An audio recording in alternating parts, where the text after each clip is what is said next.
All right, so this is the sleeper stretch, very common rehab exercise that you can do for shoulder range of motion development. Also very useful for improving your capability of reaching across the body and behind your back.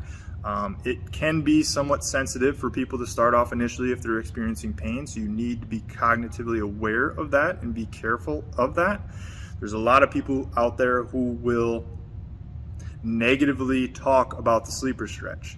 And in my opinion, those individuals just don't know how to scale the exercise appropriately and how to pay attention to the technique of the exercise so that you do feel the stretch in the correct area. Because if you get the stretch in the correct area, it's a very useful exercise to reduce somebody's pain and improve somebody's range of motion. So where you should feel this is in the back side of the shoulder.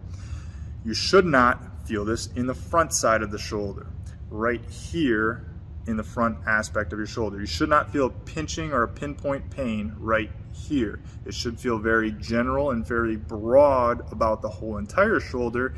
And ideally, you can feel a little bit of a localized stretch on the back side of the shoulder, almost just above your armpit. And in order to do that, what you will do is make sure that you retract the shoulder down towards the floor.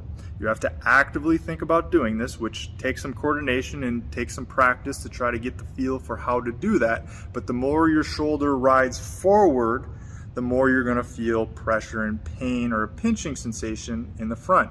The more you can retract the shoulder down towards the floor, not downward, but straight back behind you when you're laying down, that's down towards the floor directly, the more you will feel the stretch in the back side of the shoulder, and the more it will globally distribute the pressure of the stretch throughout the whole entire shoulder complex. And this is what you want. You will hold that for a minimum of 15 seconds, upwards of 30 seconds, maybe even progressing to 1 to 2 minute sustained hold. But what we also like doing is changing the position of the forearm around. This changes and alters the stretch a little bit, depending on a variety of different individual limitations. So it's useful to try all 3 hand positions out.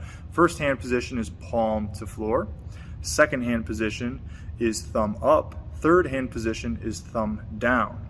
Now, if you can express a full range of motion to where you can get your thumb touching the floor or the forearm maybe 10 degrees away from touching the floor, that's a pretty adequate range of motion, pretty functional, allows you to do most things.